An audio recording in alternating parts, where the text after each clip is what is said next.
며칠 후 예수님은 다시 가버나움으로 돌아오셨다.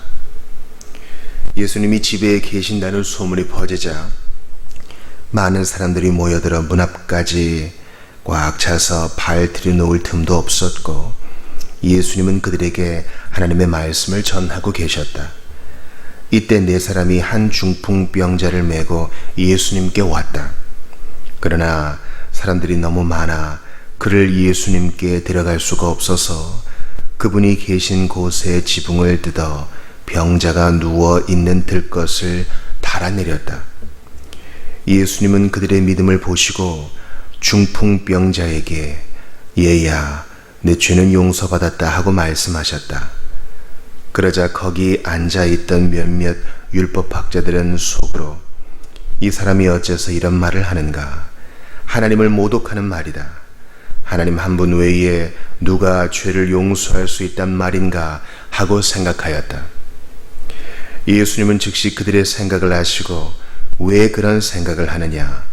중풍병자에게 내 죄는 용서받았다 하는 말과 일어나 내 침구를 들고 걸어가라 하는 말 중에 어느 것이 더 쉽겠느냐?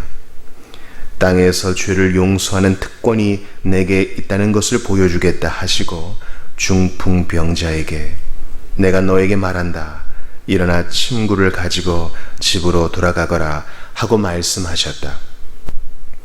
그러자 그는 곧 일어나 모든 사람들이 지켜보는 앞에서 침구를 걷어 가지고 걸어 나갔다. 사람들은 이것을 보고 모두 놀라 이런 일은 처음 보았다 하면서 하나님을 찬양하였다. 예수님이 다시 바닷가로 나가시자 많은 군중이 뒤따라와서 예수님은 그들을 가르치셨다.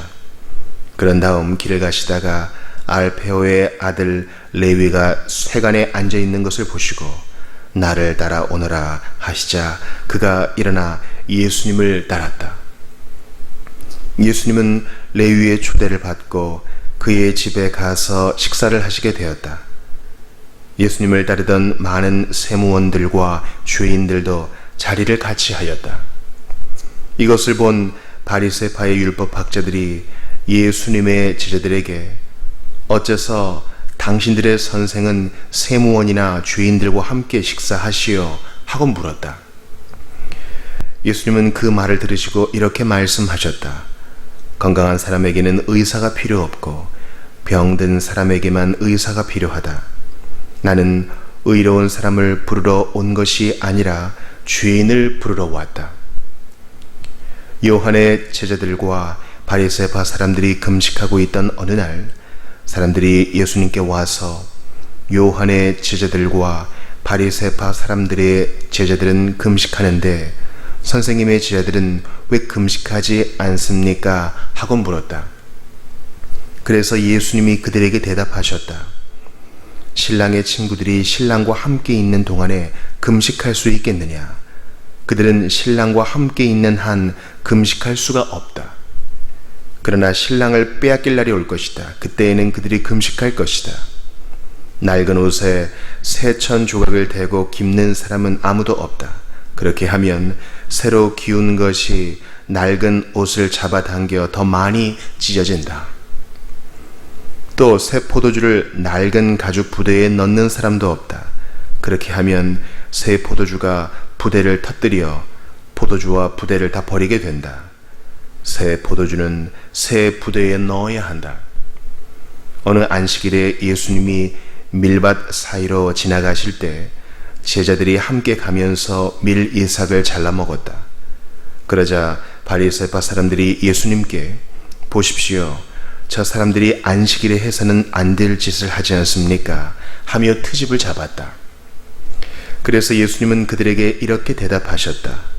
너희는 다윗이 자기 일행과 함께 먹을 것이 없어 굶주렸을 때 한 일을 읽어보지 못했느냐?